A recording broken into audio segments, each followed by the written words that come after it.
જિલ્લાના જે આપણે જે ચોટીલા ડિવિઝન છે આના આપણે ચોટીલા જે પોલીસ સ્ટેશન છે ચોટીલા પોલીસ સ્ટેશનના નાની મોલડી અને જાની વડલા જે ગામ છે આ ગામડામાં અમે લોકો કાલે રાત્રિ દરમિયાન એક કોમ્બિંગનું આયોજન કર્યું હતું અને આ કોમ્બિંગને પીજીવીસીએલની અને જીઈબીની ટીમ પણ અમારી સાથે હતી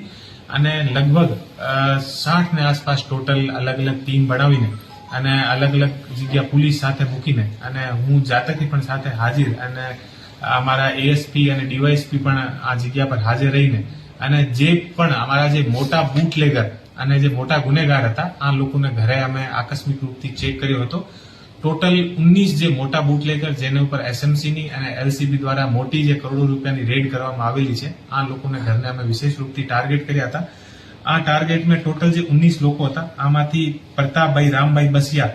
કાઠી એ નાની મોરડીના નિવાસી છે. ભરતભાઈ રામભાઈ બસિયા આ પણ નાની મોરડી ચોટીલાનો છે અને જયરાજભાઈ બાવકુભાઈ ધાંધલ એ પણ નાની મોરડીનો છે અને સાથે સાથે રણુભાઈ અનકભાઈ ખાચર કાઠી એ પણ જાની વડલા ગામનો છે. એવા કરીને અને ટોટલ જે સંજયભાઈ ભૂપતભાઈ ખાચર એ કાંદાસર ચોટીલાનો છે, ઉદયભાઈ ઉમેદભાઈ ખાચર એ કાંદાસર ચોટીલાનો છે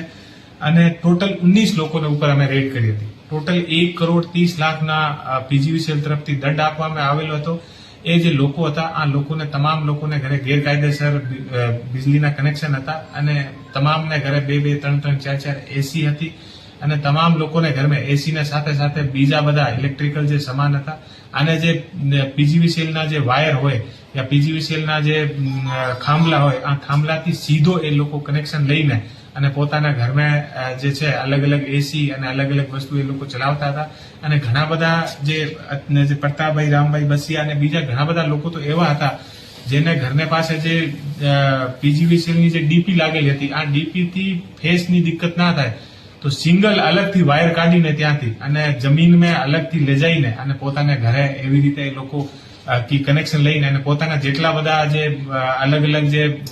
ખેત હોય અને જે પોતાના જે વાડા હોય આમે પણ વીજળીની સપ્લાય કરવામાં આવેલ હતી. તો અમે પણ જોઈને બધું અમને પણ